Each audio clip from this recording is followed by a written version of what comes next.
মা গো, যারা এখন সদ্য সদ্য বিয়ে করেছো বা বিয়ে করবে ভাবছো, তো তাদের জন্য একটি টিপস দিয়ে রাখি, শুনি লাও। বুঝতে পারলে? বলছি বিয়ের পর বউকে খুশি রাখতে হলে বেশি আই লাভ ইউ বলো না, খানিক কাজের কথা বলবে।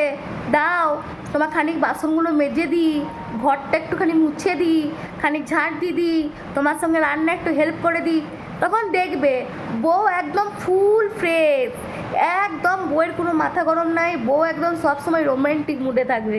তখন তোমাকে এমনিই ভালোবাসবে গো, তখন তোমাকে আই লাভ ইউ বলার প্রয়োজন হবে না, তখন তুমি বই দৌড়ে দৌড়ে তোমাকে 10 বার করে আই লাভ ইউ বলছি। বুঝলে? তখন দেখবে তুমিও ফ্রেশ, তোমার মাথাও ফ্রেশ, সংসারও ফ্রেশ, একদম সংসারে শুধু শান্তিময় আর শান্তিময়। মানে বইয়ের যদি মাথা গরম করিছো, মানে বুঝতে পারছো তোমাদের কী অবস্থা হবে। ওই জন্য বলি খানিক কাজের কথা বলবো, দেখবে বউ এমনিতে ফুল এনার্জিতে থাকবে। বুঝলে?